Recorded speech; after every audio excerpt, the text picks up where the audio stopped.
President Trump facing backlash from Democrats over his travel ban. It is a temporary travel restriction. I think we should call it that.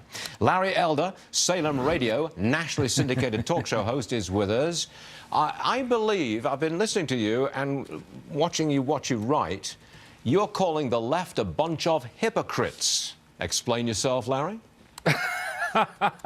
You know, Stuart, if I had a dime for every time Donald Trump during the campaign said he was going to do this, I could afford an apartment in Trump Towers. What are they freaking out for? This is exactly what he promised he would do. Obama restricted some travel for Iraqis for several months. Jimmy Carter did the same thing for Iranians. And there was a piece in the Washington Examiner that came out in June of last year that said Obama restricted travel from several countries 6 times. Nobody said anything. Where were they? Where were all these protesters then? Well, what's this all about then? I mean, is it the Democrats looking for votes from immigrants, illegal, you know, I mean, what's it all about? What's at the heart of this?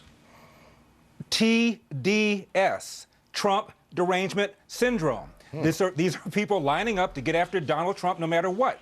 Already, that's why they're talking about the fact that he lost the popular vote. They're trying to undermine his legitimacy to go after his agenda. It's all about taking down Donald Trump by any means necessary. I want to talk about California, your home state.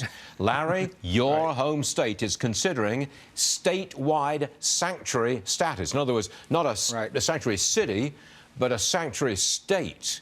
I'm sure you're opposed. Of course I'm opposed to it. And California already hired Eric Holder to defend them against the federal government when they try to cut off federal funds in order to end sanctuary cities. This is California. This is a place where at LAX, as we speak, protesters recently were waving Mexican flags to protest a Muslim ban. You figure that one out. No, actually, Larry, I cannot figure that one out, but I'm trying hard. Larry, thanks very much for joining us. It's always a pleasure. We'll see you again soon. Thank you very much. My pleasure.